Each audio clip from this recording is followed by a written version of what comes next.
Welcome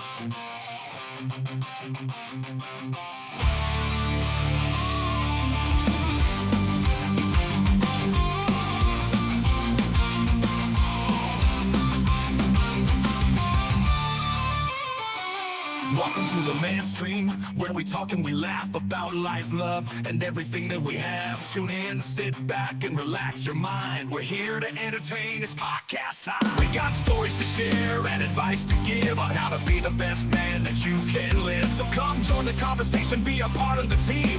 Welcome to the mainstream, it's where you want to be. Welcome back to another episode of the Mainstream Podcast. Tonight we have Magic Mike Steinis, myself, Mike Olson, and all the way over to my left, your right, Josh Richter. How we doing, boys? Welcome. Good. Doing Good. Welcome to Friday nights. Friday night, yeah. Finally. So we're gonna skip on right to the start of it. We have a special guest tonight that I am ecstatic about. I'm pumped. Yeah. My belly's ready. I took a pee, so we're ready to get rolling with this. Most of our viewers probably have seen this gentleman, whether it was on TV through America's Got Talent, or if you like any stand-up comedy. Ryan, If you were to Buke. If you were in Dubuque recently at the Jester Lounge, Ryan Niemiller, the Cripple Threat. How we doing, sir? I'm good. It took me a second to understand what you meant by you said you prepared your belly. I was like, oh, what do I have to do for this show? I don't know. Wait, I didn't sign nothing yet. I say, are we eating off our bellies like an otter? Yeah, I'm bored with that. It's definitely my style. I don't have abs, but I'm going to get an ab workout. Right. I'll feel it tomorrow. How we doing, fellas? Thanks for having me. Yeah, absolutely. How you doing? Not too bad. I'm this is my first break of the day from wrangling my 18-month-old son. Ooh. Oh, yeah. So You're in it, baby. You're in it. You guys are not Miss Rachel. So I'm already so much more into this. She is a saint for what she does for like kids. Like I'm not hating on Miss Rachel. Yeah. But man, when you're a 42-year-old man, you can only take so much of that before you just want to die inside. Absolutely. That's why. Yep. That's the way I am with Blippy. Oh, God. Dude. You know, my son just started getting into that right now, Blippy. He's about 3.5, and every now and then he's like, Blippy, Blippy, Blippy. I'm like, can we just watch? Well, we can watch any cartoon you want, bud. We can watch any Pixar movie, whatever you want. He's like, Blippy. I'm like, whatever. Yeah, It makes you happy. So far, he's. I know this will soon be out of our control, but right now he's still young enough where if like he doesn't have friends, Yeah. so no one's introducing him or talking about things. So we can kind of control the flow of information. Absolutely. Yeah. So he doesn't know Blippy exists. Blippy's not a thing. So we're gonna keep. It's the same way. We just had Halloween. We went out trick or treating with him. He had a great time. He was a duck. It was the best. Right on. He didn't really know why he was doing it, but he figured out how to like walk up to the door and hold out the bucket and grab the candy and put it in the bucket. He loved that. He's never had candy. He doesn't know why he was taking this stuff from these houses. Yeah. He has no desire to eat it, and like that's perfect. That's awesome. That's awesome. Stay away from that shit. Next year we're probably gonna be in trouble, but right now he doesn't know any better, and that's A-okay with me. You see the big bowl behind him? That's the candy. Yeah. That's a good one. That's awesome. So, you were on America's Got Talent. That is true. That's where I saw you. Third place. Is that right? Yep. Yeah. For 1 year, I was the third most talented person in America. Dude, that's pretty fucking badass, though. That is. It's one of those things, like it was so strange to me, because, like, I'm ecstatic that I got third. So I'm a big numbers dork, so just to kind of give you guys an idea, they told us during the run that season, people who even tried to get on, like, doing auditions in person, sending videos, whatever, Yeah. there was 77,000 acts that tried to get on. Holy shit. About 200 get invited to actually audition in front of the judges. So even getting that opportunity is crazy. And then for it to progress to where I got third place, it's wild to me. Like, it was so strange, because after the show, and these people were well-meaning, but I would get these DMs from people who liked me on the show, who were like, man, you were great. Don't give up. Like, what? No, dude, I'm in my here. head, in my head, I'm like, bitch, I just got third. I'm Yeah. here now. Like, Yeah. like, why would I quit? You're like, I am up. And, Oh, no, fuck that. like I was like, thank you. I'll keep trying. Yeah. You I'll know? take your notes and put it down in my journal for you. Yeah, Oh. I'll get that going. Third. Like I said, they meant well, but like it's one Yeah. of those things that they don't quite understand how this all works. It's like, no, now Yeah. I have major TV credits. I can go make some money now. I didn't have to win Absolutely. first place for that. Like, And I have third a career. I'm third good. place is fantastic Absolutely. in American Got Talent. I mean, everybody aims to be number one, right? That $1 million prize Yeah. and an act in Vegas, but third place is awesome. I was trying to win. Yeah. I don't, Yeah. Want, I don't want you to get the wrong idea. No. You know, I wanted to, but I was on the season with Cody Lee. Oh, and dude. For anyone How do you- who's not familiar God, with him, that kid. he's autistic and completely blind, and he's a music savant. Yeah. So he plays the piano, sings well. Like, he deserved to win. Like, Right. he Absolutely. was the winner. Right. I've told this story before, but you know, I thought I had a good shot. Like, honestly, like after I auditioned, how well it went, you could kind of see things with how they were gonna like really give me a lot of airtime. I was feeling pretty good. Yeah. Then the first note that I heard come out of his mouth, I was like, well, shit, I can go in second. Yeah. All right. Well, anyway. All All right. Well, let's refocus here. Let's think about something. So I got a question. So sometimes on these shows, I mean, I don't know for sure, but you hear about this stuff, and it's like sometimes it's better maybe not to win because then you get locked into a certain contract if you do win. Is that true? Like there's so much gray area with that because a lot of Yeah. it depends on who you are and what you do. Yeah. I will say just generally for a comedian, it's not a great fit. Yeah. But like, I will say this because like there's like NDA stuff, so I can't go super into like the full extent of the contract. But Sure. but what I can say, like for me, for instance, if you make the finals, technically for like a couple years after, if they wanted to put together a tour, for instance, like a touring AGT's greatest or whatever, Yeah. you would have to do it. Oh. Oh. Like they pay you. It's not like Yeah, you do but it for that's free. okay. Yeah. Right. But like you couldn't do other things. Like you have a contract to do that. So they could do that. But for like most of us, like for me, they loved me. They really took good care of me on the show. I loved them. But once it was over, they have no need for a stand-up comic. Really. Right. They were just like, good luck to you. We'll see you Yeah. down the road. You know, so it didn't matter in that regard. So, you know, I guess theoretically, and they're also pretty like nice with what you like. If you have other stuff going on, they're gonna let you do it. Yeah. You know, like Yeah. like it's not a matter like, but it depends on some people. Like the guy who won this year, for instance, his name is Richard Goodall.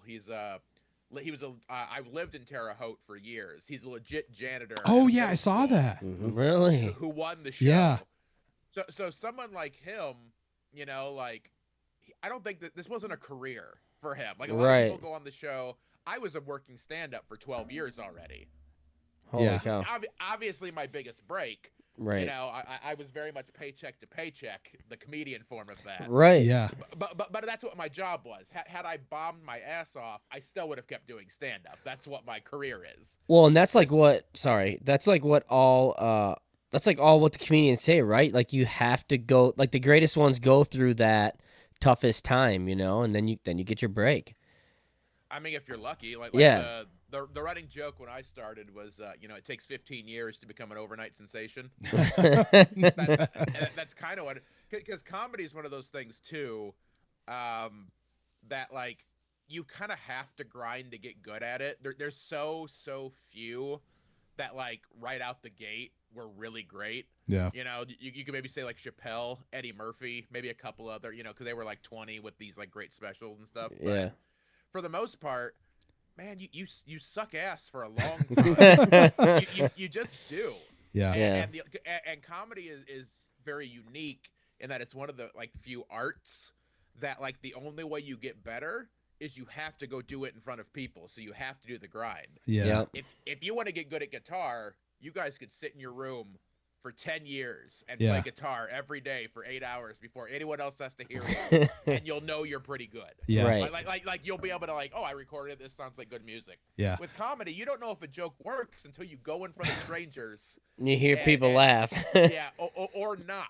Right. You know, that's the Yeah. other thing. That's the only way you get better at it. So it's a longer journey Yeah. to get good at it, because you have to do these reps in front of people. You can't just practice in your garage and then hope for the best. So let me ask you real quick. That's a good point. And you said you grinded for 15 years. Just AGT was less than 10 years ago for you. So what do you think of like Tony Hinchcliffe? Did I say the last name right? Yeah. I have no Kill idea. Kill Tony, Yeah. like the Oh, Kill yeah, Tony yeah, podcast. You yeah, know how yeah. he brings out comedians and gives them like their 1 minute of shine on his stage. What do you think of that? Have you ever done that? Are you above that now, or like is that still an entry for you? I would not do it for Okay. my own personal. So, my views on this are going to be a little complicated, so I'll try to explain them. Yeah. Because in any comic who does Kill Tony, I totally understand it. Yeah. It's a big opportunity, and he has a huge platform. Yeah. I mean, they're selling out Madison Square Garden Yeah. to do Kill Tony. Like, I could sit here and be like, oh, it's not the comedy for me, and I think blah blah blah. But Yeah. success is success. Yeah. Like Yeah. I'm not the biggest Larry the Cable Guy fan in the world. Me But either. that dude's more Me successful either. than. But he's way more successful than me. Like, Oh. who am I to tell him he's doing something wrong? Right. Like that's sort of the viewpoint. You could have Yeah. your artsy fartsy version Sure. of critique, and then like success is success. Absolutely. So any comic who gets on there, you get seen instantly. Careers have been Overnighted. basically kickstarted to where people are headlining. A lot of them aren't ready for headlining because that's the trap you fall into. You're only doing a minute, and if you do well on that minute, now you have to go do an hour. That's Yeah. way different. A lot of them aren't ready. Yeah. As far as the actual like format, I don't know, man. It's bad roasting a lot of times. Yeah. It's not like I love roasting. I don't think Hinchcliffe's that good at it No. personally. No. And just on a personal standpoint, I really don't like how much they seem to be leaning into exploiting comics with disabilities. Oh yeah. Oh, It's just a weird thing to Yeah. me. Again, I don't fault the comics for going on there and try, because this business is hard. Oh, I'm You sure. take the opportunities where they come. Like I know you I talked to me- couldn't do it. no. Yeah, you talked to me 3 years ago, and if I got asked to do Kill Tony, I might have been like, well, I don't know. Like, it's Might be an opportunity there. Yeah. Yeah. it's the same way I feel about Rogan. Like I hate the format. I hate what he kind of expounds and like helps promote and all that. But at the same time, millions of people are listening to that dude. Yeah. Right. And I have an 18-month-old who shits a lot and just ain't cheap. So it's like, I don't know. Like what would I do? It's hard. Oh. So yeah, it depends on like what part of me you're asking. If Yeah. you're asking the businessman, Yeah. they're very successful, and I'm happy for them because Yep. this business is hard. Whatever you can do, figure it out. Yeah. Right. Personal standpoint, I'm a little Little more iffy? iffy. On Yeah. it, Yeah. No. So, who was your favorite judge on AGT? It's hard to quantitate like in that rank, but like the one I wanted to like me the most was Howie? Yeah, Yeah, absolutely. obviously. He's a comic. Right. Right. This is how I went into it. So my season, for anyone who doesn't really follow, AGT lore or anything like that. So my season was the one season that had Gabrielle Union and Julianne Hough God. as the judges. Who Making me they're not sweat. She's so hot. they're not comedians. No. So like they were kind of a wild card. Like there was no tape to see like what they're into, like what kind of acts they really get behind, what they don't like. So they were a non-factor. I wanted them to like me, but I didn't care. Yeah. Because you couldn't prepare for anything. It didn't matter. Simon, he doesn't know shit about comedy. He just doesn't. I love Simon. He was great to me, but he doesn't know it. He's there looking for the next Justin Bieber Yeah. or the next like One Yep. Direction. He's not looking. He doesn't know about what I do. Yeah. For that show, you want him to like you because people watching at home think he's an expert on everything. He's really not. But if he likes you, people are going to vote for you. And if he Right. doesn't like you, they're probably going to tell you to fuck off. Damn. But Howie, like if Simon said I sucked, I don't care. He doesn't know about comedy. If Right. Howie said I sucked, he knows what he's talking about. Yeah. So Yeah. maybe I suck, So like that was it was very. I was very stressed to have him like me. Yeah. Because he's a legend. He's an Yep. absolute legend. Like a lot of Right. people, if you're younger, you just know him as, he's the quirky guy who does the weird shit on America's Got Talent. But Yep. like, he's a legit great stand-up. Right. He was huge in the '80s. So like, I definitely wanted him on my side, and luckily he was. Did he give you any like critiques and stuff like that, like behind the scenes of like, hey man, you're doing awesome, but hey, we'll try this, try that, or no? It wasn't. It was more like motivation, and like Yeah. I think he knew that I've been doing this for a while, Right. and kind of knew my stuff. So he was on board just as a supporter. He wasn't like he didn't feel he needed to like coach me in Yeah. any kind of real way. Yeah. But he was. I haven't talked to him in a while, but like even after the fact, he would like reach out occasionally to see how I was doing. Oh, that's great. It is And great. I bet if I reached out to him, he'd probably, if I had advice for something, I needed for something, he would probably help if he had the time, So That's awesome. really cool. He's very supportive of the comics on that show. Yes, he is. Yeah, Yes, he is. that's Because I awesome. remember, like, one of the last comics that I really remember off the show after you was Josh Blue, and he was really big with Josh Blue. I mean, just loved the guy, and you could tell that, and you could tell with you, he was really big into you too, and you could tell that watching the TV from myself at least. Yeah. Well, Josh Blue is also, I mean, he was doing pretty well before that show. Was he? Yeah, Josh Blue won Last Comic Standing like 10 years ago. Oh, really? Like yeah, he's been a touring headliner for years. Wow. Oh. Holy Long, cow! long time. I didn't know that. Yeah, I didn't know that either. With the invention of YouTube. Yeah, and most people who casually watch AGT, if you're not like really into like the full set of that, you wouldn't know that because they don't present it. They don't say, oh, by the way, this guy won a reality competition on this network. Yeah, that you'd he's probably now get on you'd again. probably get less votes that way, right? Like, oh come on, Yeah, dude. Exactly. Yeah. Because that's 'Cause the that's- complaint some people have. Like, Yeah, which is stupid. Like, So AGT, what they're trying to do, like, and part of it's their own fault because this is how it was initially pitched as a show when it first started, was we're gonna find these unknown people who have these great talents and we're gonna give them this opportunity to be in front of millions. And for there is still a notion of that. There are some people who legitimately just show up and like, oh shit, who is this they're guy? good. Yeah. Yeah. But they're also a TV show, and they're not a competition as much as they are. They want people to watch the show, Yeah. and you don't do that with nothing but amateurs. And Right. I'm not saying that to diminish anybody, Mm-hmm. but like I'll speak from the comedy standpoint.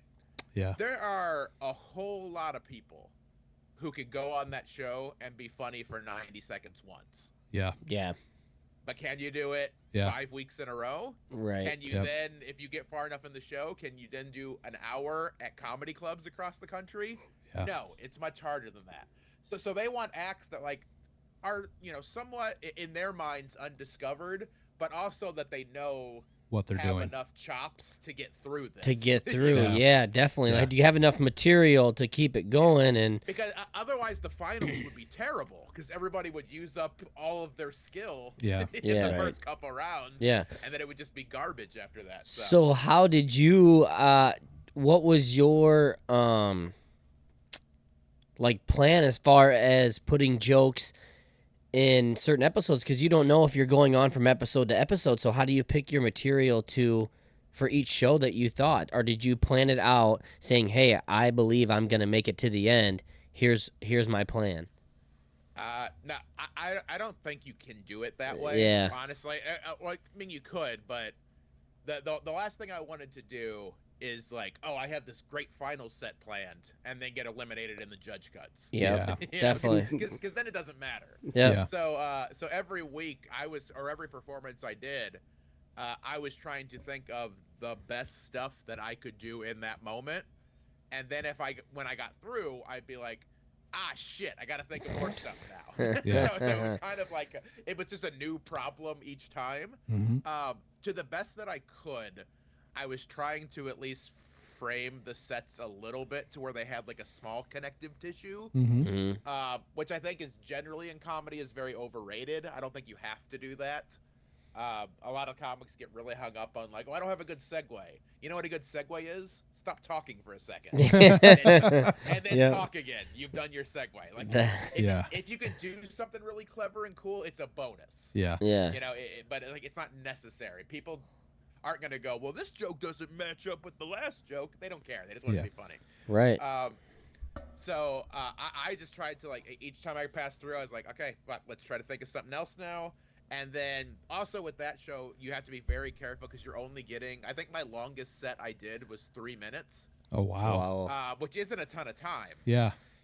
So you have to be, when I do my actual live act, I think you guys were at my show in Dubuque. Yep. You know, I like to tell stories, or it's like a bigger, like, you know, story to it. Yeah. You can't do that on AGT. Like you can't waste your time setting up this big story like you can when you're doing an hour at a comedy club. Yep. So you have to be very punchy. So I was trying to figure out how to like, okay, I got to trim some fat on this joke. I would normally say it this way if I had enough room to cling, but I have to go boom. You have to get laugh, gone. Like that's how. So that was the most stressful and exciting part. It was really cool to kind of like look at my stuff and be like, okay, how can I really snap this up? Because I don't have a lot of time. Yeah.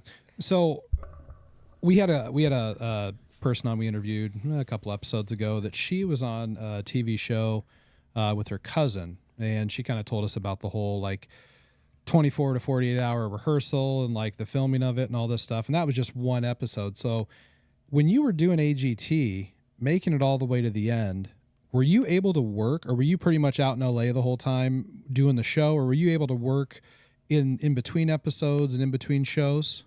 Yeah, I was still able to work. So, okay.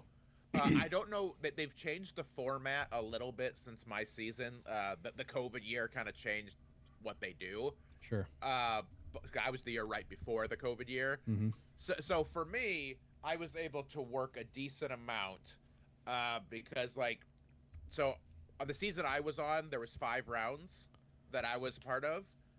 The initial audition, they taped in March. The judge cuts, they taped in April. The show didn't even start airing until the end of May. Oh wow. So I was, you know, I was working during there, but I was just doing my bullshit normal small gigs because you're not allowed to tell anybody what happened. Oh yeah. You know, you're not selling tickets on something that hasn't aired yet. Yep. So that was a very weird time in my life, like knowing my life was about to change, but I couldn't tell anyone for 2 months. Probably a pretty big gag clause on there too, huh? Yeah, you just have to be, you know, I had to yell at my mom.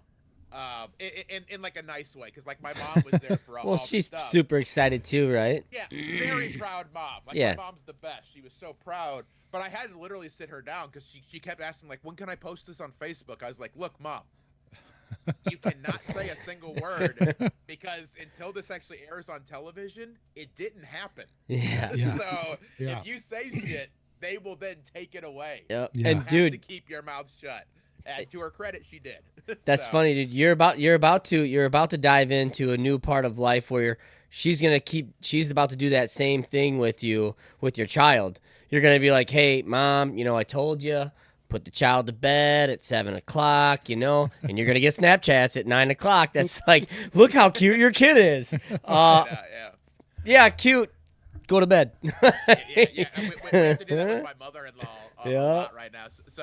So I live in California now. My mom's still back in Indiana, but my mother-in-law is like 15 minutes away, and she's the best. I very much lucked out. I have a really good mother-in-law. Nice. But she wants to be a grandma, you know, and so like we try to have like strict things, like, you know, we talked about earlier with the Halloween stuff. We don't want them having candy. Yeah. Same. We're like that in my house too.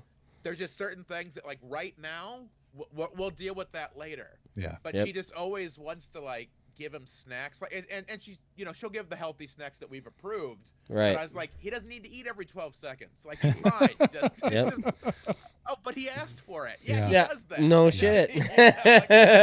And he's like the dog. If you feed the dog from the table, you can't get mad at the dog for begging later. Yeah, or jumping up on the table. Exactly. You just gotta tell him no. That's back great. Yeah, off. yeah. That's You great. can't give him fruit snacks and say, "Why is he running around like his head's cut off?" Well, Exactly. let me tell you. Red dye number but 5. back to your original question, though, like, so once you actually got onto the live shows, which those started, I think, in August, Yeah. you can still work, but you're kind of at their whim. Mm-hmm.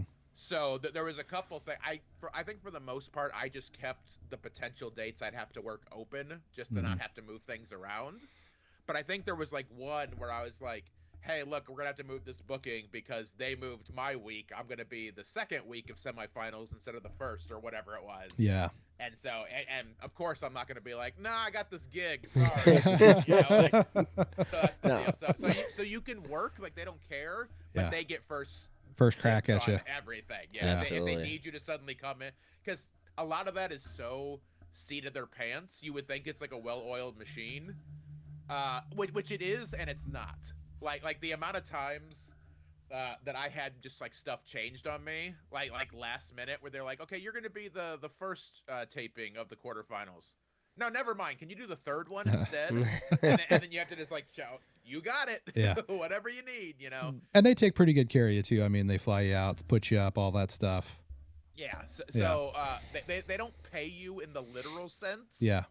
But you get food stipends, and they take care of all the travel and Yeah. housing and all that kind of stuff. They and again, for the opportunity that you're getting, it's one of the few gigs that you take where you're actually getting paid and exposure is a good idea. Yeah. Yeah, You know, other that's awesome. tiny ass bar shows will try to be like, the exposure is going to be great. There'll be like 30 people there. Like, well, thanks. You should probably just give me $100 instead. Right. So I only have one other question on AGT, and then I want to ask you about what kind of got you into comedy. But funniest moment on AGT that you had? Oh, that I had. I'm trying to think of stuff that I like. So I'll do a couple things. One aired and one didn't. Well, I guess like a third thing. I did get to tell. I'm surprised they even approved this joke. They cut it. This was from Champions. So, because I did the AGT Champions right after. Yep. And this joke, that was all pre-taped, so they didn't put it into the final taping, but they approved the joke. I told this in front of people that I was shocked. I was so... They filmed that right after the season ended. I was just so exhausted. So I'm just throwing material at the wall, like, this one? And they went, yeah, sure. And I went, fuck, okay. Right on. So I'll tell you guys the joke. Like, this is so astronomically funny to me that they even let me do this to begin with. It's so so the joke was like, I love being a stand-up comic with a disability. I take that very seriously because I get to educate people a little bit. I get to teach you some real stuff, you know, crippled things. Crippled thing. For instance, that's going to be the first lesson right there. Cripple, that's our word. All right? You're not allowed to say that. That's for us. Now you can say crippa. Cripple. But it's that hard rule. That it's like, well, can I say cripple if it's in a song? No. I think that's a really good joke. That is a very good joke. It's way racier than I thought that ATP would ever approve. They were like, yeah, go for it. Howie loved it. Right. Oh my God. And Alicia Dixon, who was one of the judges for there, she's one of the judges for Britain's Got Talent. Yeah. And she's like a black rapper over there in the UK. She loved it because she knows what that joke's about. Right. Some people think that joke is me trying to like get away with almost saying the N-word. Yeah.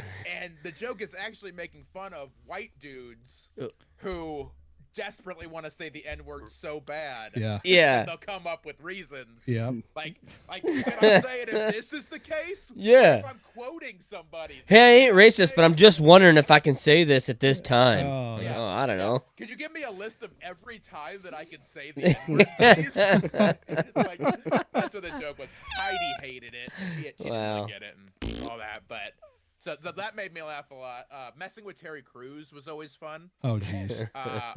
Because Terry is so great at being a host on that show because he's really personable. But for him, and this was especially like early on, that he does an interview with all of the contestants who are there initially to audition because they don't know who's going to do well, who's going to move on. So they need to have this footage of everybody. And a lot of people who are very talented don't know how to talk well. Yeah. That's just the nature of it, like they'll get these acts and maybe they don't speak English at all, but they're fantastic tumblers or dancers or whatever. And Terry's trying to like get whatever he can out of these people.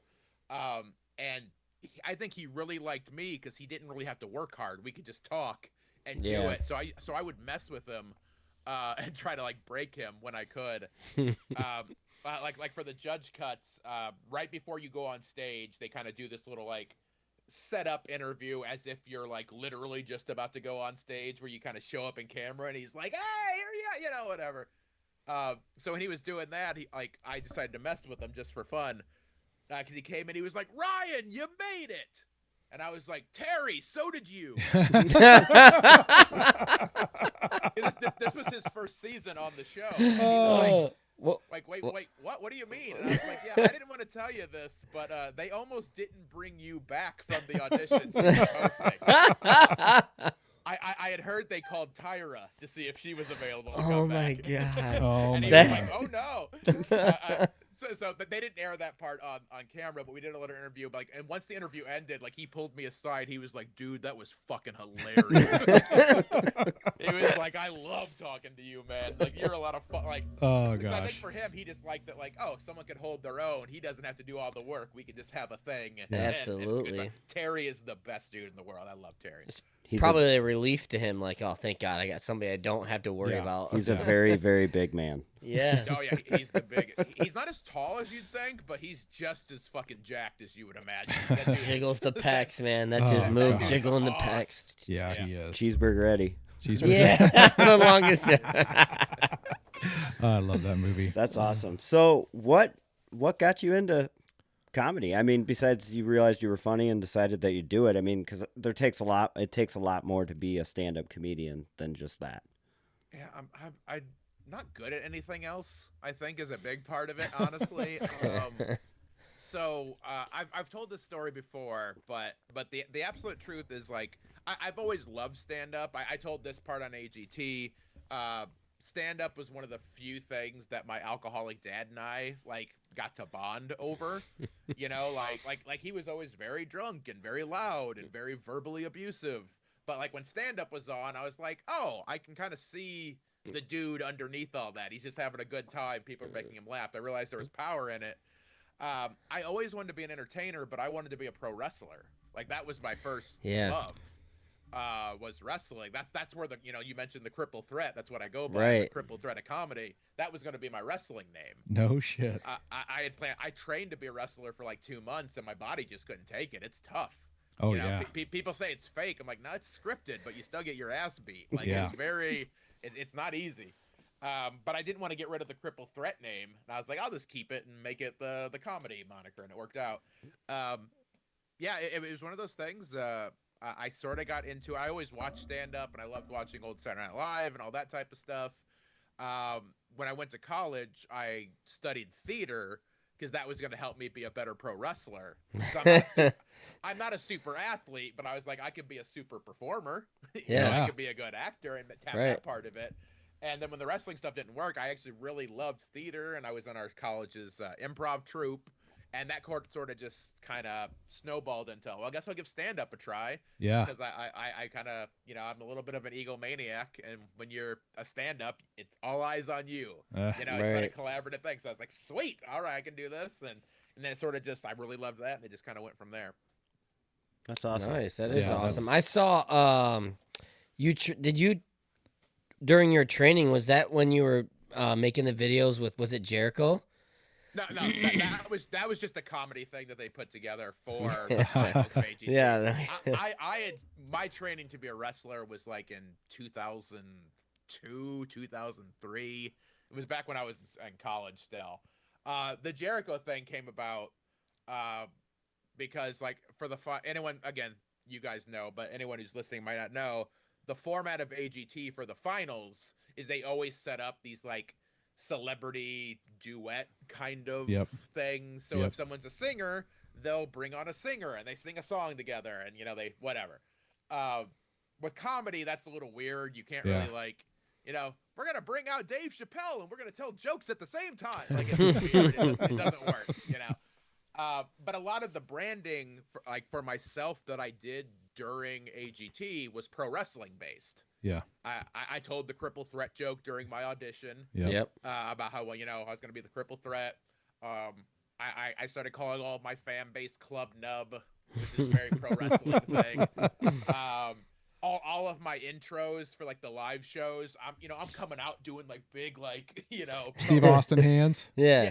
Other people like will just kind of walk out, or they'll already be in there doing. I'm doing these big, like, I'm jumping in the air. I'm like trying to be like Rey Mysterio, going different like corners and all that.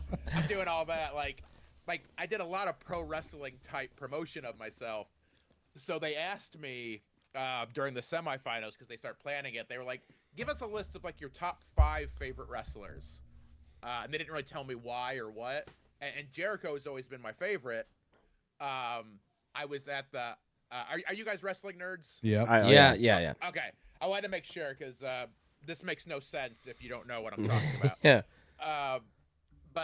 So I felt one of the big things that made me want to be a performer is I happened to be in Chicago on August 9th, 1999, which is when the countdown clock. For the Y2K. 0 and Jericho debuted in WWF. Yep. And to this day, it's still one of the coolest things. You just unlocked a fucking memory, dude. I know. It was the cool. Just like I still get goosebumps just remembering how it felt in the building, and something in my brain went like, okay, I want to be able to do that. Yeah, I want that fucking make people pop. I want people to feel this. Yeah. What I'm feeling right now. And so he's like big time responsible for me wanting to be a performer. I thought it was to be a pro wrestler at the time, but I still credit that for making me pursue what I did. So Jericho was my favorite. And I gave a couple other names, or whatever, but like I told them, I was like, Jericho's going to be the top one. If I had to give you one, he's the one. Right. Yeah. So they reached out to him, and he watched my stuff and all that, and he really enjoyed it. So he agreed to film this. And we improv'd almost all of it, which was cool. So we filmed a little skit where he was coming in because he knew I was a big fan of his. So he was going to, teach me how to be a pro wrestler. So he's going to teach me things like smack talking and, like all this kind of stuff. So we filmed these little comedy sketches, like little stuff, with a couple actual pro wrestlers, there, like local, SoCal guys, I wanted, so that got set up actually. You guys follow AEW, I'm assuming too. Yeah. So Peter Avalon, formerly of the Wingmen, I think he's with he's doing Ring of Honor stuff now. He's one of my best friends in the world. When I trained, he was in my training class. Oh, neat. Cool. So we've like really hit it off. So I wanted him to be one of the wrestlers. Yeah. For that, but he was booked somewhere else. Oh, but he's the one that helped us get the ring. That's cool. So we do this little skit where it's like, and then at the end, I'm like, oh, I thought you were going to teach me how to I thought I was going to get to actually wrestle. Like, I think I'm ready for it. And I started pushing around. His name's Che Cabrera. He goes by Latino Meat. Yeah. He's a very ripped Mexican man. He's a great dude. He's great. But then, I start pushing him around a little bit. I was like, I think I can handle it. Look, I can just push him. I push him. I hit the ropes. I come back, and he clocks me with a forearm. To this day, I'm still a little pissed at him. Yeah.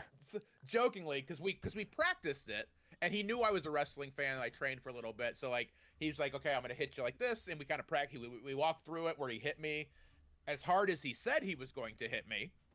Popped me a couple times. I was like, oh great, I can do that. Because I had to fall to a certain spot for them to film it, because they wanted to make it look like something went wrong. Yeah. And then I get up and I splash him and I pin him or whatever after. But when we actually filmed it, the adrenaline got to him, and he fucking jacked my face so hard. He destroyed. He hit me so hard, my glasses flew off. Oh. And he hit me so hard that I I didn't even have to do it on purpose. He hit me into the position I needed to be in. He just clocked me. So, luckily, I had enough time to grab my glasses before the camera panned down and put them back on. But Yeah. he smoked me. That took a while to recover, I'm sure. Oh yeah, I had already pulled my hammy filming another sketch. Like I was in bad shape. I got beat up so much on that damn show. But so the thing with Jericho, after we got done filming everything, he was like he loves stand up, he loves comics, and so he was like, we hit it off and we kind of became buddies. So he stole my ticket connect for AEW. Oh, Hell that's yeah. cool. I had Thanksgiving at his house a few years ago. So like he's Wow. a great dude. It's very interesting. He's like, 42-year-old me is like, oh, I have this really cool, interesting friend who's, successful in a lot of avenues and does a lot of cool stuff. 16-year-old me is just losing his goddamn Holy mind. shit. Holy fucking shit. Holy fucking shit. Holy fucking shit. Like he's one of those dudes. Why I really appreciate him. Like I have, I'm not gonna name names with the comics, because they're still my buddies. But like I have comics that like I started with, who have become very big names, who don't have time for me anymore. Oh, man. And I'm like, dude, we used to drive to open mics together, man. Like I don't need anything from you. I just, we're Just buddies. want to say hey. Just want to hang out. Like whatever. And then Jericho, who's this huge star, like if I text him, he'll text me back within an hour. Like, no matter what's that's happening, because he's awesome. just because we're just buddies, Yeah. So it's like that is how I judge people in this business a lot of times. Like I understand life gets busy and things happen, but like, man, if we were buddies before, we can be buddies now. Yeah. Like I don't want anything from you. And I know you're looking at your phone, right? He's one of those dudes. Yeah, you have your phone. Everyone Right. has their fucking phone. Absolutely. You're great content. You're doing all this. So, Right. so he's a good dude in that way. So I want to know who else was on your list for your top 5 wrestlers. That's kind of what I want to know Yeah. too. At the time, I have a lot of trouble with these kind of lists. Like if you ever ask me for my absolute favorite of something, I can give you that right away. Yeah. When you ask me for a top 5 or top 10, it gets a lot trickier because I can come up with reasons why about 30 people could be number 10. Right. So you got to deal with that. But I think my list at the time, because they didn't tell me what it was for, and so some of them they weren't going to get. But I think my top 10 our top 5, I think I had Jericho was up there. I had put I think Shawn Michaels was on there. Yeah. Undertaker, AJ Styles, and I can't remember who the 5th one was. It's a pretty good group. So I would pick Sting myself. I was a huge Sting guy, and then Bret Hart. I was a big Bret Hart fan. Yeah, I'm going to go Stone Cold Steve Austin. I just wanted chugging beers, flipping people off. What?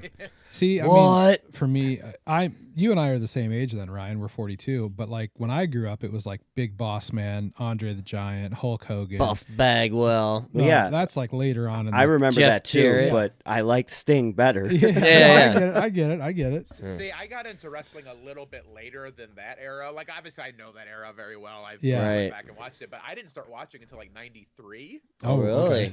Which, for anyone who knows wrestling lore, 93 to 95 in both WWF and WCW is some of the worst fucking shit you could ever, If you want to try to get someone to like wrestling now, do not show them that for as long as you can. Yeah. But I was 11. I didn't know any better, and I was so excited. So my very first favorite wrestler ever was Tatanka. Tatanka. No way. Big ass on that guy. I've always been this guy a little bit with everything. Obviously, the top tier guys, I can like some of that, but I always love like mid card or like Kurt Angle. Like even that was too big. Like one of my favorite guys during the Attitude Era was Hardcore Holly. Oh yeah. He just made me laugh for whatever reason. I don't know what. Like I liked The Rock. I'm not gonna claim that like, oh, these guys suck. I'm only watching for them. But like I would gravitate towards like everybody has a fucking Austin 316 shirt. Right. Where can I find a Hardcore Holly shirt? That'll be different and weird. That's true. Yeah. I always like that was the same thing. Like I grew up in the Michaels, Bret Hart kind of the new generation. But I would always like those kind of like more lesser. I loved Bam Bam Bigelow during that time. Yeah. There were just certain guys like that like I love my Bret Harts, but I kind of was drawn to the. I always felt like a scrappy underdog, so I kind of was always like the lower on the card guys that I felt Eddie were trying to Guerrero. make it to the top. Yeah, exactly. Yeah. The guys that grinded it out. Yeah, for sure. Yeah, Absolutely. Even if like it's all bullshit in that regard. It's not Yeah. you're not grinding the same way. Yeah. Right. Because I didn't know the business. I didn't know who was grinding and who wasn't in real life. I'm just watching like, oh, this guy's really, man. If he gets an intercontinental title shot, that's a huge deal. Absolutely. That you don't know any better when you're 11. That's funny. Right. So you mentioned you have a son, 18-month-old son. How's traveling now going with having to leave them in California and head on the road? It sucks, man. Right. It's the worst. Right. It's the so a little secret about me. I'm a homebody. I'm very introverted. Like in real life, I'd rather, give me the choice. All my video games are here. Right. I got WWE Network I can watch. I've gotten into sports cards recently. I'm like enjoying those. Oh, nice. Mhm. Like I have so much nerd shit. Like I know a lot of people claim that like, oh, if I retired, I couldn't just, if I had all the money in the world and I retired, I couldn't just sit around. I would want to work and do something still or whatever. Nah, man. No. Give me 12 hours. Build of me my Black man Ops. cave that I want, and I'm good. If I ever disappear off the internet, assume that I got a large windfall of cash. I don't need any of you fuckers anymore. No, I'm not picking up your calls. Yeah, and not even it being too good, but like, man, like when people say, I don't know how I'd fill my time. Man, you know how much TV I haven't got to watch over the years? How many movies? I own digitally and physically over 50,000 video games. You tell me I can't fill my time Wow. playing the, like, what do you mean you can't fill Yeah. your damn time? Get a good hobby that you're into. Yeah. What's your You favorite? can't just, you can read books forever, man. Yeah. Like, there's so much nerd shit to do that you tell me like, shut up. Like, you could fill your time. What's your favorite console? Favorite console all time would probably be Super Nintendo. Okay. Um, What are you I'm rocking more- now mostly? Mostly Xbox, but on. it's more, I have all the stuff. Like I said, I Yeah. have a problem. Yeah. I collect me. too much shit. Yep. So when I was getting back into video games, probably like, I don't know, 2011, 2012, my buddies had Xbox, Yep. so I picked Xbox. Like that, for that's kind of what you did around that era. Yep. What do your Agreed. friends play? Oh, your friends have a PlayStation 3? I'll get a PlayStation 3 Yep. so I can play with my buddies. Agreed. Yep. And then at this point, you get so integrated in those libraries. Yeah. Like I have I don't know 1,000 digital games for Xbox. That shit just all goes away if I switch. It might make my full time something Yeah. else. Right. For sure. So like I said, I have everything, but that's my primary. I'm just too deep in it. Yeah. All right. Favorite game that you play? Like, what's your go-to? Unwinding. Favorite game all time is Legend of Zelda: Link to the Past. Okay. Super Nintendo. Okay. I beat it at least once a year. I think the summer I was on AGT, I played it 3 or 4 times because I needed to just relieve stress. Yeah. Yeah. And you can only masturbate so much.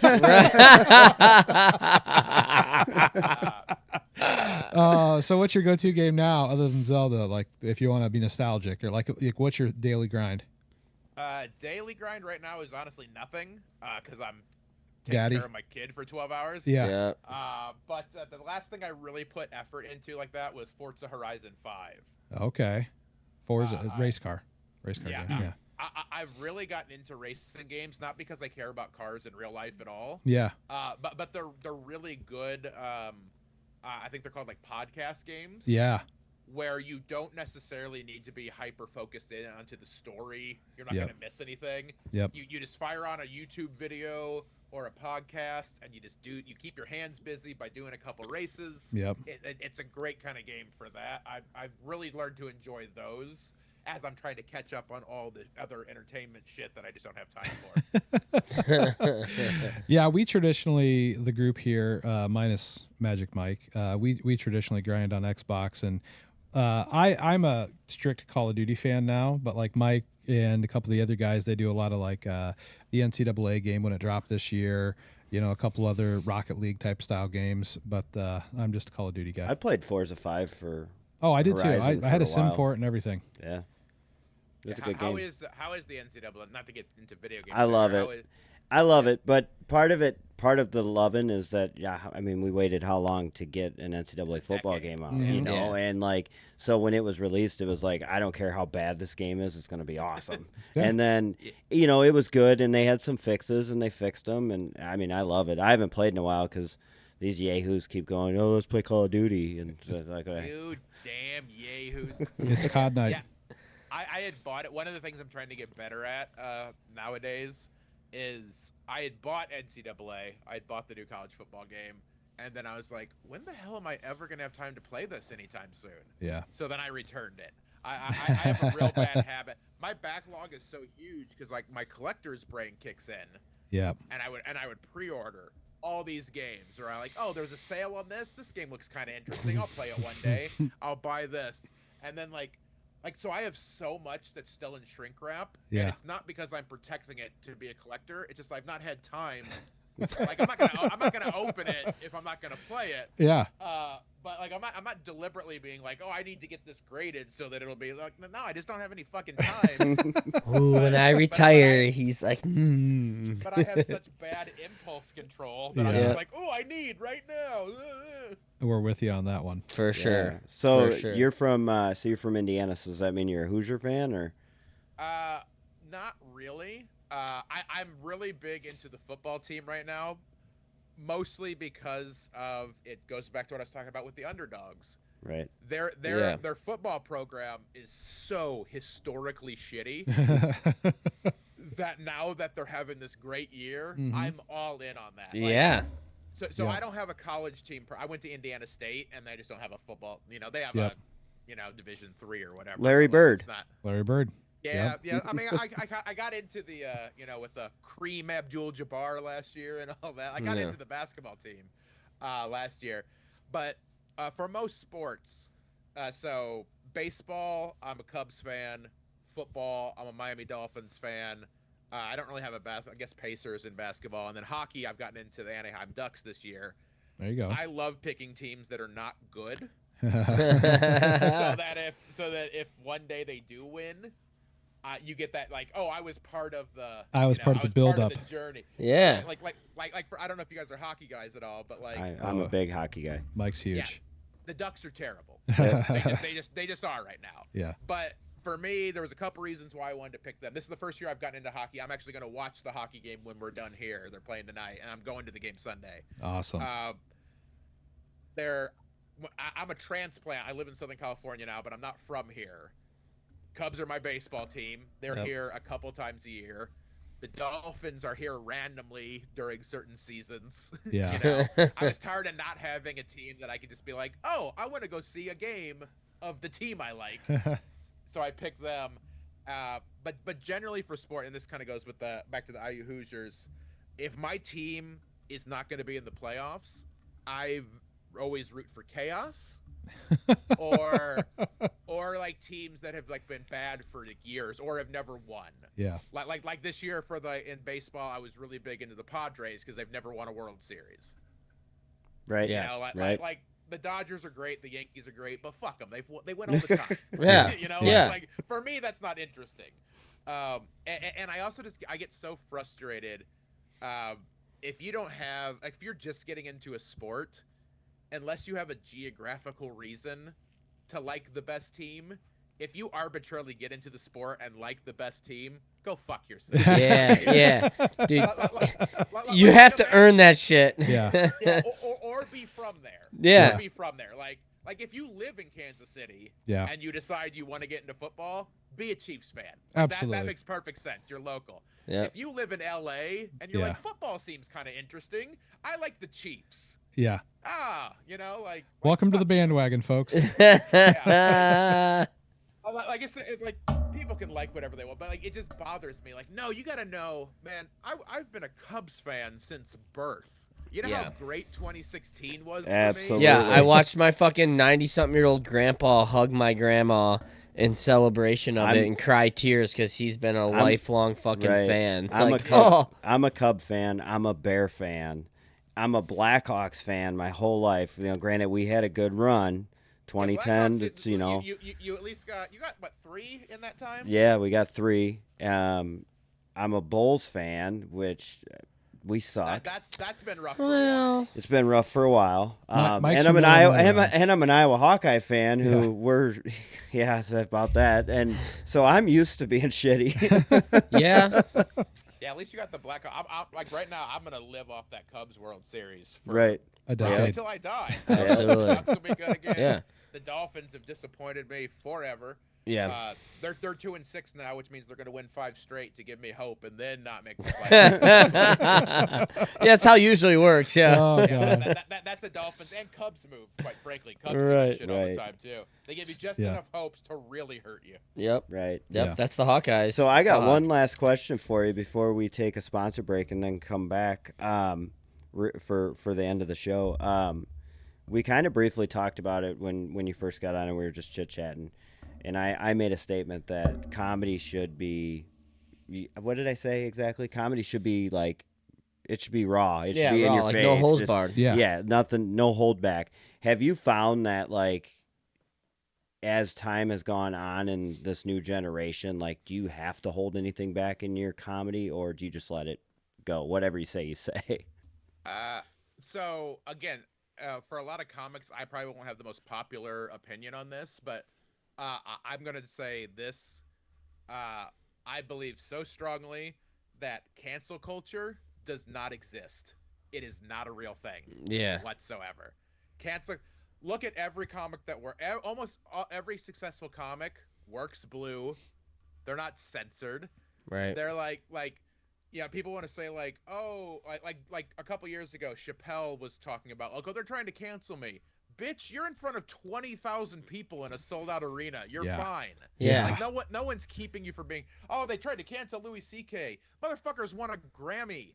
Shut up. Cancel what? You're not canceled. Like, so here is my opinion on just like comedy as an art. I think any topic you should be able to joke about. You should be able to say whatever you want. But what I think comedians are starting to forget is they think just because they told a joke, that means that everyone has to love it. Yeah. Yeah. Like Definitely. you can say like I'll give an example like from recently that was in the new, when Hinchcliffe made that Puerto Rico joke during that Oh, rally. yep. Yeah. He is allowed to say that joke. I support his ability to say that joke. But if everyone wants to say, go fuck yourself, we don't want to buy tickets to see you anymore, Yeah. that Yeah. is also their right. Absolutely. Absolutely. That's how this contract works. And comedians have now they've gotten so soft. And the people who are like we don't like the snowflakes trying to cancel us. No, they're actually the snowflakes because they now think that criticism equals cancellation. Yeah. Yep. And that's Yeah. not the case. No. I think Chappelle's last, his 3 anti-trans specials that he did Yep. are terrible. I don't think that means he should never work again. Right. No, Chappelle's one of my favorites all time. Those are shitty specials, though, in my opinion. Yeah. I'm allowed to say that. It doesn't Right. mean that I want him to be homeless and not get to work anymore. Like, he doesn't need to go in jail for that. He's allowed to tell those jokes. I'm allowed to be like, "Now this is fucking shitty. I don't Yeah. like this." Not funny. Like that's what the contract is with comedians and audiences. It's, as a comedian, I say the joke, that's my part, and then your part as the audience is you either laugh or you don't. Right. That's the end of the transaction. You don't tell me that I can't tell that joke, and I don't tell you have to laugh at this joke or you're being soft because you're offended. Yeah. That's not my job either. I tell jokes that I think are important to me. You like them or you don't, and then we all go our fucking own separate ways. That's the entirety of what this is. Yeah. So you've been doing it a long time. Have you had like a ton of? Have you had any criticism like after a show of like people been like, "Hey man, maybe a little too far here." Yeah, 100%. And You're not doing your job if you don't get that. Right? You ain't pushing buttons then. And I don't even necessarily 100% agree with that. Not all comedy has to be with the intent of pissing people off. Yeah. Right. Like that. Like I think that's an important aspect of it. But not every comic has to be like, oh, I gotta really rile these people up. Sometimes people just want to laugh at the dude breakdancing or whatever. Yeah. That's Yep. also valid. That's Right. a valid form of comedy. You know, Larry the Cable Guy, we talked about him earlier. He's not making you think about deep issues. You know? But he's also important. Some people just work hard and they want to laugh at dumb redneck shit and go home. That's totally fine. I'm a huge John Caparulo fan, and that reminds me of John Caparulo. Yeah. I've belly busted laughed at that guy because of the shit he says with this accent, and it's like, dude, you're from Ohio, you don't talk like that. Like, there's no way. I love Cap. He's a great dude. He's a great example. Someone like Brian Regan is a wonderful example of that. He's not out there like, oh, I got to talk about politics. I got to get those Trumpers, or I got to tell those libtards how it is. He's talking about the big yellow one's the sun. That's perfectly fine. That's good, you know. But yeah, I've had people, you know, because a lot of my act is, you know, it's coming from the basis of being someone with a disability, right? And I don't always like my stuff isn't to inspire people. Like I'll talk about the real shit, or you know, like I'll say, you know, I've done jokes about like, yeah, these jobs didn't hire me because I have this disability. You know, I'll talk about like actual shit, the negative part of this too. Yeah. And I'll have people like have come up to it. It doesn't happen that often. I don't want to make this sound like it's a, you know, an epidemic of it happening, but like, you shouldn't use the word cripple. No, I'll use whatever fucking word I want. Like, what do you mean, dude? What do you mean? Oh, that's great. Yeah, like I'm on the like yeah, my grandson has a disability. Yeah. He'd probably think this shit's fucking hilarious. Yeah, he can relate. I will tell you that. Yeah, and I honestly, I think your logo is fucking classic too. Like when I first looked at it, I was like, that's Jurassic Park. Yeah. That's Jurassic Park. That's a good play on Yeah, that, man. that's good. Well, and I think that's why I was, besides that you're funny as hell, like on AGT when I watch it, like it's, you found joy in finding a way, you know, finding a way to cope with the disability, right? And I don't want to say you're making fun of yourself, because you're not, but you're saying, the way I took it all the time is, hey guys, it's okay, I'm okay. Yeah. Like, you know what I mean? Breaking barriers. Like it's also that, and a lot of what I do too, because I think this is very important. I do like speaking engagements for like disability groups and stuff a lot too. Sure. And a lot of my message isn't, you know, you can do anything you want to, just put your mind to it. Like that's what people think they want to hear. Yep. And like when I was 6 years old, I was like, I'm never gonna pitch in the fucking majors. What's wrong with you? Yeah. No, I love baseball, but that ain't gonna fucking happen. I don't have fucking hands. Like, what Get are you out there. talking about? You might be able to throw a pitch that's never been heard of before. Yeah. They already have Jim Abbott. They have their one. So my brain always wants to like teach people, like if I ever talk to like, you know, people who have like maybe they have a child with a disability, I'll always say I think this is a message that can go well for anybody with kids. I think it's very dangerous to tell your kids they can do anything they want to. Yeah. Not because, you know, you're not trying to be encouraging. I think you should encourage your kids, but I think it's very dangerous because like I remember how disappointed I would always get when people would be like, you can do anything you wanted to. And then when my arms prevented me from doing those things, I felt like a fucking failure. Yeah. That's a horrible feeling, right? I think like what I think is a healthier way personally is that I want to tell my son, I'm going to be like, oh, and look, you're going to be shitty at a lot of things. But what you need to do is you need to try a lot of things. Yeah. Because eventually you're going to find a thing that you kick ass at. Absolutely. And it might not be the thing that your brain thinks is like your dream. I thought I was going to be a kick ass pro wrestler. That's what my child brain convinced me Told I was you. gonna be. That clearly was not going to happen. But I've become a pretty kick ass stand up comic. Like it worked out pretty well because I kept trying other things and doing it. So I don't want to tell him, do anything you want and you can make it happen. You just have to believe, because that's bullshit. That's not how the real world works. Yeah. Right. But That's very if you- realistic but way if you- to look at it. But as long as you work hard, like if you try and fail, awesome. Okay, you tried your best. Go try Absolutely. something else now. But like you're eventually gonna find something that you kick ass at. And who knows what it might be? Yeah. You might think you wanted to be a stand-up comic, but actually you're a really great accountant. Yeah. Go nuts, man. You Go to know, the cubicle, Right. my Yeah. man. have fun, man. Like everyone has their own path. Like, Right. Awesome. Well, we're going to take a quick 30-second ad break from our sponsor, Lit Up Midwest. Before we do that, Ryan, I hope you saw my email earlier about inviting you to join us in the Manstream Podcast Draft we do every week. Sure. All right, so we'll take a 30-second ad break here, and when we get back, we're going to jump into the draft to end the show. Am I the only one that didn't know you can light up your home year-round?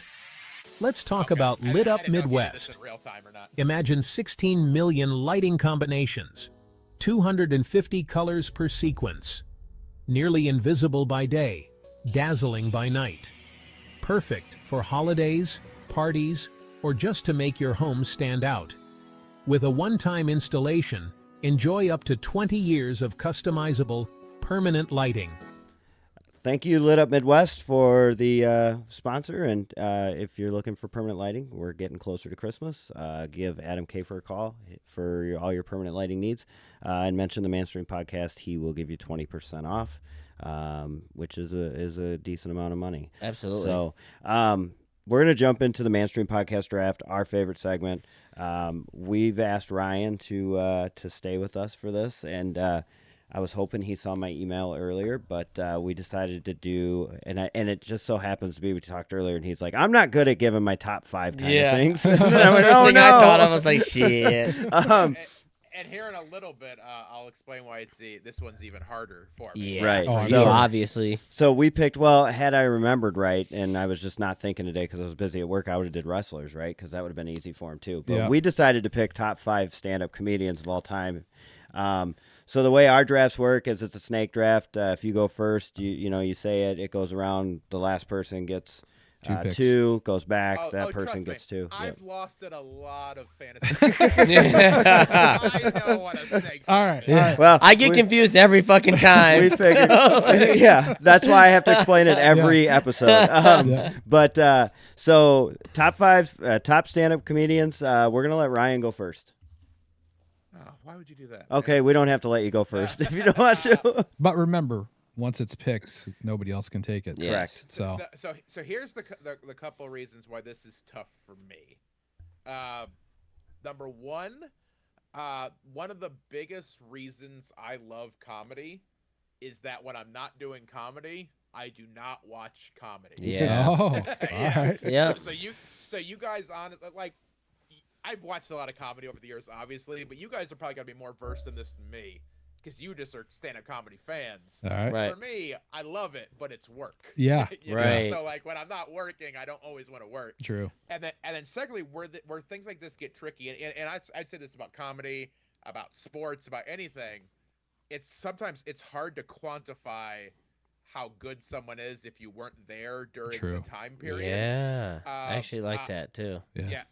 I always say this, like I would not pick them, but like Monty Python, for instance, Sure.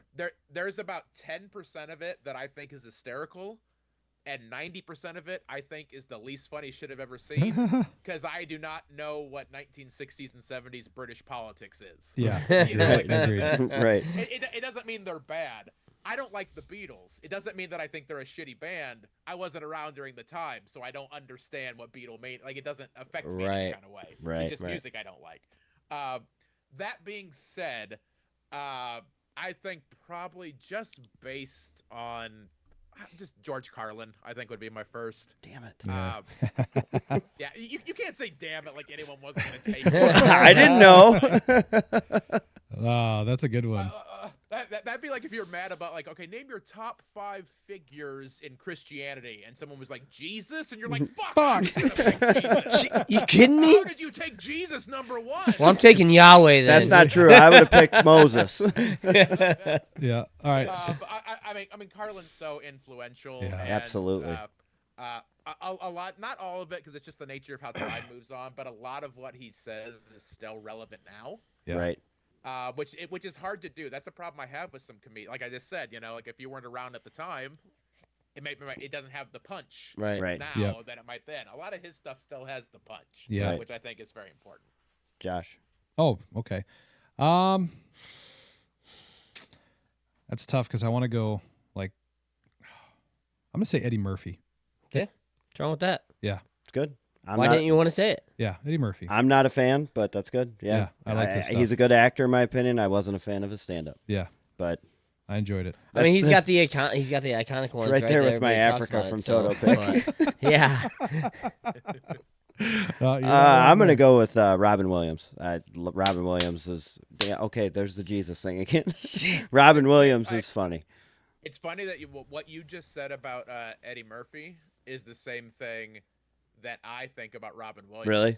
He is one of my all-time favorite actors. Yeah. I do not love his stand-up. Really? I don't think his stand-up just never really did it for me. And I think his comedic movies and especially his serious acting is so good. Yeah.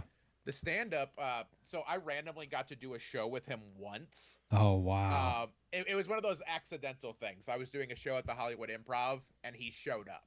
I wasn't booked to do a show with him. And he did a lot when he went on stage, he did like 30 minutes. He did a lot of what he did during that Broadway special, which I think is a lot of people know from like, I don't know, that's from like what, 97, 98, maybe around there. Yep. I don't like watching that special on TV.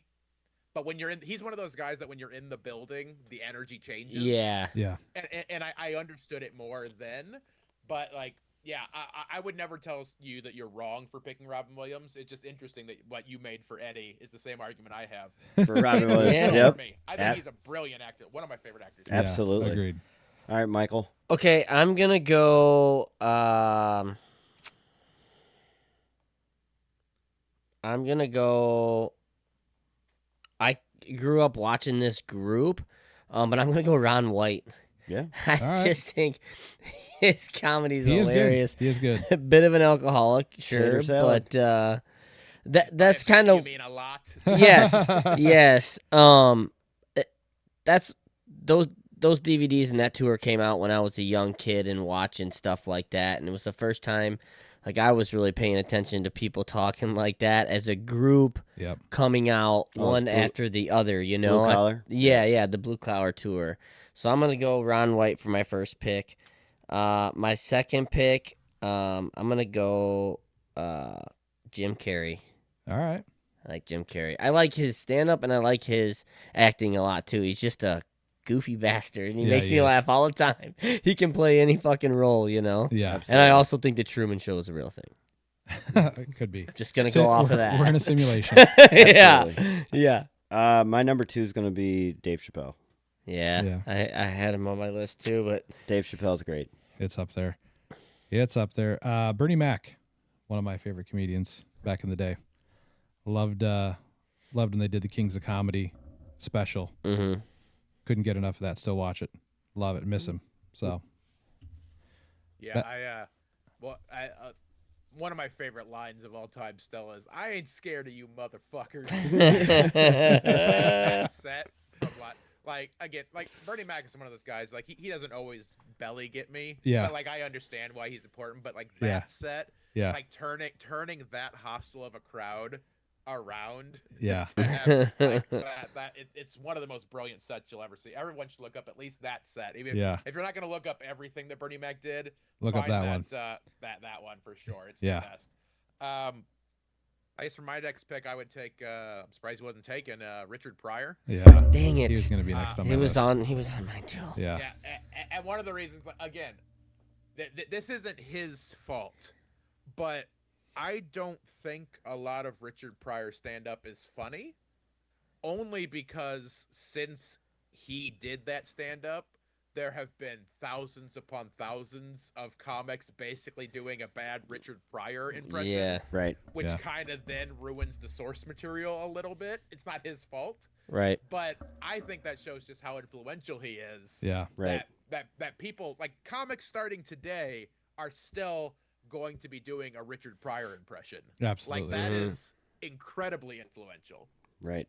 Yeah, I don't disagree at all on that one. I used to watch a movie all the time. It was Hear No Evil, See No Evil. Yeah. You ever heard of it? Him and Gene, was it Gene Wilder? Yeah, Yeah. one's blind, one's deaf. Yeah. They're trying to fucking navigate It was a good show. through some fucking problems. Like, what the fuck's wrong with you? It's a good show. What? I enjoyed it.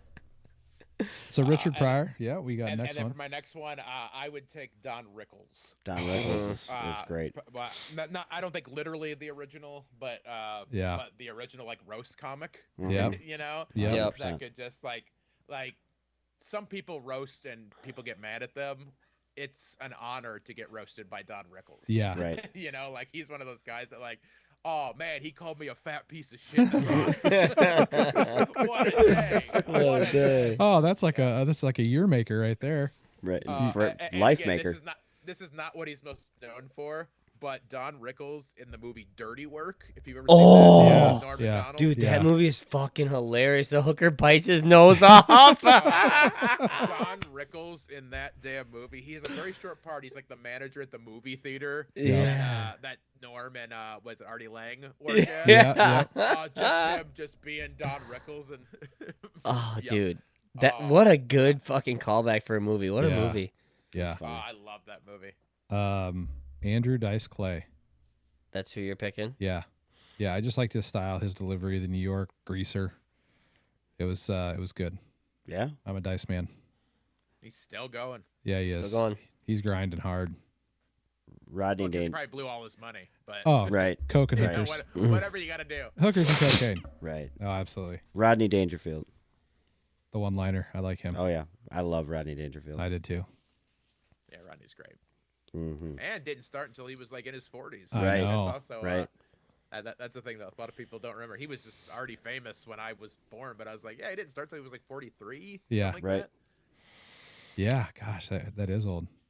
Okay, I'm gonna. In comedy, that's all. It's not old Yeah. in real life, you fucker. No. But like, you think of some of the actors who didn't get started, like what Samuel L. Jackson didn't get his break until he was like, well, Morgan Freeman didn't get Morgan a break Freeman until was, like, he was later, old. yeah.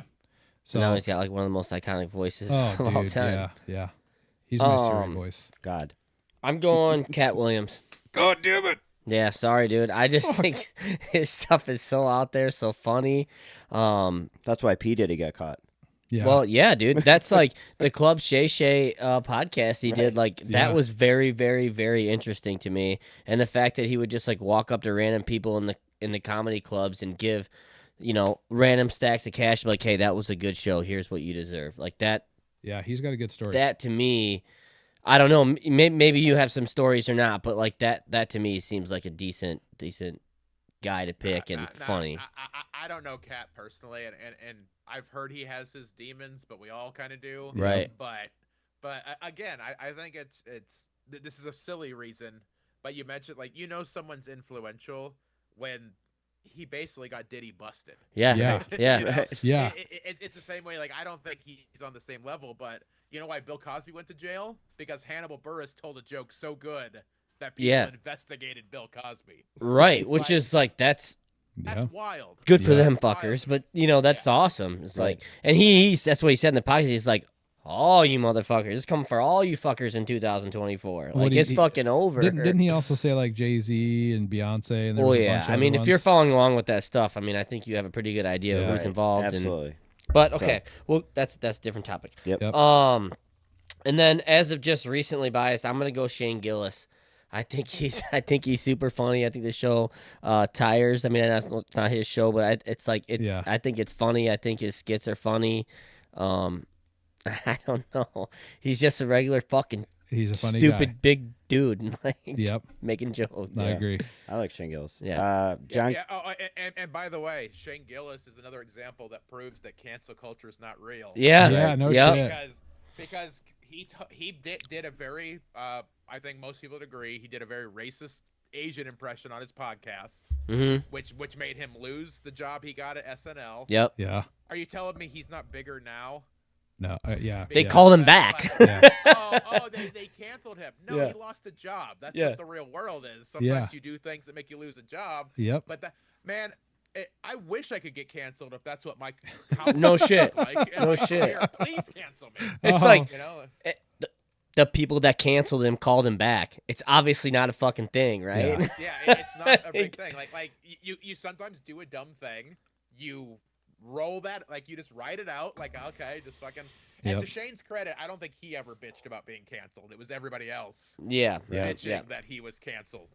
Yep. But like then you're fine. Like look, he's doing great. Right. John Caparulo. Yeah. I figured you were gonna take him. I after love John mentioning him. Caparulo. I literally cry. My belly hurts when I hear that guy. I mean, just the shit he says too. It's not even, and it's not towards anybody. It's just the stuff he says. Yeah. and he's a great dude. He's Yeah. one I Yeah. can vouch for. I've worked Right. with him a couple times. He's a Oh, great dude. cool. I enjoy Kevin Hart's comedy. I really do. I know he's a more recent one, but I think his long tenure in the movie industry and the comedy scene, he's a fan. I'm a fan of his, 100%. Yeah, the stuff that I see is really funny. Where it's like, oh, shit's about to go down. Yeah, he's right. like in the Yep. classroom. Like that stuff's hilarious. Yeah, no, he's funny. He's my next one. So Okay. That's 4, right? Yeah. I have like 3 that I need to fit in these last 2 slots. I might just give a cop out answer and do a slash for 5. all right, Yeah. we'll give you an honorable mention. All right. So the next one I would say is Brian Regan. All right, yeah, I think he is weird and quirky and unique, and he's one of those guys too. I always kind of point to him as an example of like how you can do really good clean comedy.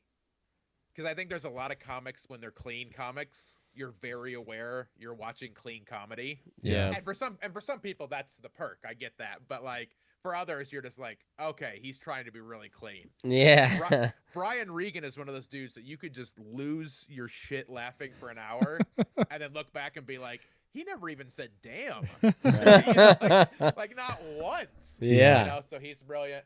And then the last one, and I'm gonna say this one definitively, and then I'll give you my my other.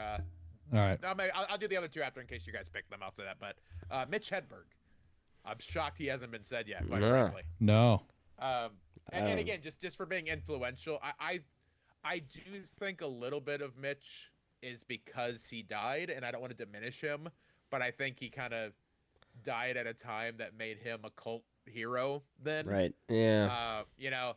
You didn't get to see what his comedy might have been, and that's not True. necessarily fair. But like, you know, it's the Kurt Cobain thing. Would Kurt Yeah. Cobain be doing Pepsi commercials now if he was still alive?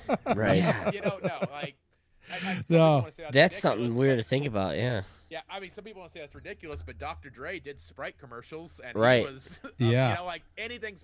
Look at Snoop. Snoop's a big fucking teddy bear now. Right. Yeah. Fucking human. Nobody likes that guy, or nobody dislikes that guy. Not He's anymore. loved Yeah. by like everybody. Not Racist anymore. white people are like, we love Snoop. Yeah. Fuck yeah, they are. Did you see Snoop on the Olympics? Oh Oh. my gosh. He's so fun. He's one of the good ones.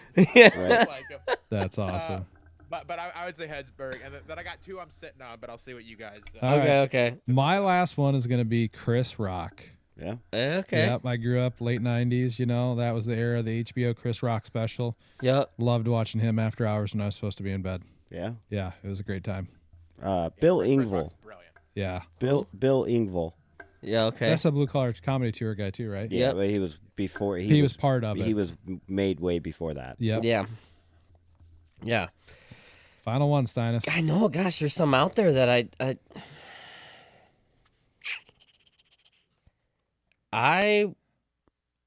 don't know. Got to put a clock on you here. No, I'm Son gonna. is growing up. Yeah, sorry. He's He's two growing a already. fucking beard by now. School. Well, there's a lot out there still. But I'm gonna go Nikki Glazer. I think women comics are super fucking funny, and if you can, I don't know. I feel like it's. I don't know. I'm not in the industry, but I feel like it's probably harder for a woman to get a crowd of people to laugh, and obviously you buy tickets for that. Yeah.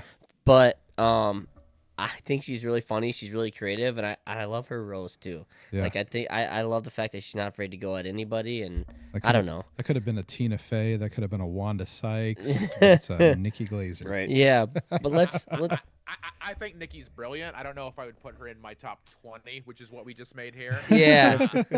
But I think she's super funny. Yeah. Like it's like really dark and smart jokes and Yeah. and I haven't talked to her in years, but she was always good to me back in the day. When So, I do enjoy her roasts. Like that's where I think, but Yeah. she talks a lot about her vagina and Yeah. having sex and her Yeah. her escapades. So what's gonna give you your honorable mention there, Ryan? So the other 2 that I was debating doing would have been Jim Gaffigan, Oh Oh, yeah. yeah. Yep. who he is for a couple reasons. So he grew up in the same part of Indiana I did, so he was kind of always like if he can make it out of here, I can too. kind Yeah. of thing. That wasn't an excuse in and of itself, because I grew up in a small farming town of like 3,000 people. It's not exactly breeding entertainers there, you know. Sounds like Bellevue. Yep, pretty much. Indiana. My high school was in a town called Wheatfield, if that gives you an Oh idea yeah, of, Wheatfield, Indiana. Yeah. Yeah. where I'm from. Yep. Yeah. I used to love The Jim Mecca. Gaffigan. Yeah. Yeah, and Gaffigan's also so brilliant. He's one of those guys too, and this is hard to do, where he can milk a topic dry, but you don't realize he's doing it. Because sometimes you could be like, oh, he's just talking about that again, or they're talking about, she's talking about her vagina again. Yeah. You can watch 45 minutes of Gaffigan and be like, he's still talking about goddamn candy? Yeah. That's all he's talking about. It's just candy. And Yeah. you don't realize it. And then the other one I thought too, her more recent bullshit and, controversies and stuff notwithstanding, and I didn't really like her show, but Ellen DeGeneres as a stand-up is brilliant. I've never stand-up- heard her stand up. I would go back and watch her stuff from like the 80s and Yeah. 90s. It's very brilliant stand-up stuff. It's Really? It's unique and out there and quirky and smart. Again, what her show was is different. All that other stuff is way different. But from Yeah. a stand-up, it's like her stand-up to what she became with her talk show would be how I would also describe like going back and watching Howie Mandel's stand-up. If Yeah. all you know is him from like AGT. Oh, Right. yeah. It's a different Agreed. thing. Yeah. I think Ricky Gervais would have made an honorable mention for me. Yeah. I mean, you got the ones that are real hot right now, like Matt Bert Rife. Kreischer, and you got Tom Matt Segura. Rife, you got Tom Segura. Like those people are, Yeah. they're very very Ryan good. Niemiller? Yeah, absolutely. Yeah, come on. I'm at least third. I get third. Keep trying. Oh, thing. that's awesome. Keep trying. Don't give up. Well, Yeah, that was right. that was a good Great, draft all great. around, though. Yeah, I think I won. My team wins. Yeah. Yeah? I- Well, we'll put it on We'll social We'll put media. it up. I'm the guest and I have a disability, so I won. Hey, Absolutely. Well, and you're an actual comedian, so you know like the Just history so- of everything as well. I'm just trying to prevent you guys from getting charged with a hate crime. Just so you know, the last guest we had on here did not have a disability. Nope. But I did beat him. He was a movie buff from the Confused Breakfast podcast, and I Yeah. beat him. No, yeah, you did. You did. So, but I will try to go easy on you. Appreciate it. Thank you. If Ryan was here, Ryan he'd tell you he'd beat your ass. Yeah. So, well, Ryan, we really appreciate this. Yeah. I'm so glad that you answered my email that I shot it off the hip. Just like, I wonder if this guy will respond. I've watched Ryan's stand-up comedy a Yeah. lot, and I wonder if he'd respond, and he did, and I've really enjoyed it. These guys have really enjoyed it. Yeah. Absolutely. Maybe we I can didn't get you. much care for it, but if you guys had a good time, I was gonna say maybe we can get you back on and maybe do like a wrestling episode too, man. It sounds like you're pretty well versed in that too. So that I think that'd be cool. We cool actually idea had as well. talked about that, having a wrestling themed Yeah. episode. So Yeah. that'd be a good time. I got way too much knowledge. I don't remember my anniversary, but I do remember obviously 1980s wrestling. Fans. That's why you got to Absolutely. get the date engraved in the inside of your wedding ring, man. So you can be like, yeah, I don't know. Hold on. Let I me get can't wear a ring. Oh fuck! You know how hard it is to get that cock ring off? It's near impossible. Well, that was a good poster. I will say this, Ryan. If you're ever back in the Dubuque area, hit us up. We'd love to come see you again. And Absolutely, I'm sure I will. I know Jester's closed down, but I work old Diamond Joe and Oh yeah. Q. yeah, I've been there. I don't know. That's where I'd been the last. I think I've been there 4 times already. Really? Yeah. Okay. So I'm sure I'll be back at some point. Yeah. I unironically like Dubuque. Yeah. I have good shows there. I get treated well. It's not glamorous, but neither am I. So That's the I have a good time. Midwestern nice. We're Midwest nice. Yeah. You know. Exactly. I always have a good time. People are happy to see me. I'm happy to see them. That's awesome. Get paid well. Life's good. Yeah. Well, with that, thanks again, and we are going to sign off of this episode. Well, and Do you want to plug anything? Do you have anything coming up? Do you have any social media that you want to plug? CrippleThreat.com is the website. I have my calendar on there. Cripple Threat 8 on all the social medias.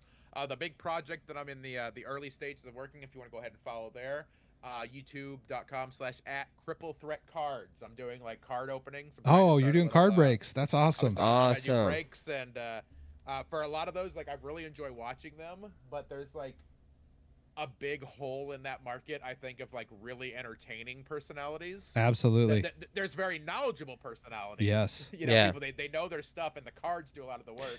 But I think I can make it like fun and interesting. And I will definitely watch that. Absolutely. I think there's a big like gap in there of like, I think what bothers me the most is like, man, there's no excitement for just getting a player from a team you like. Yeah. Right. Like even if the card's worthless, you're not excited to see a Pete Crow Armstrong. No. right, right. I got a Nick Van Exel Laker card. Let's go.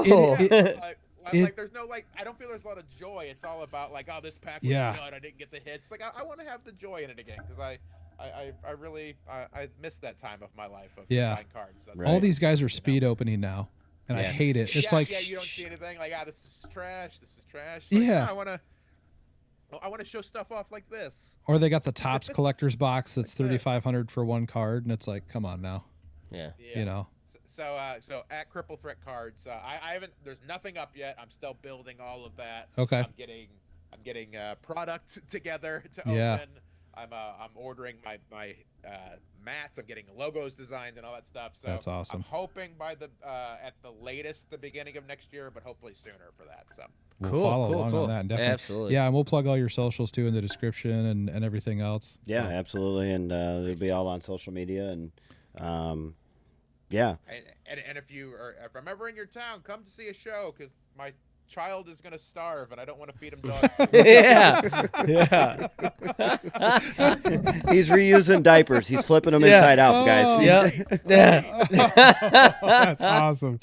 That's awesome. So, with that, we are the Manstream Podcast, and have a good night. All right.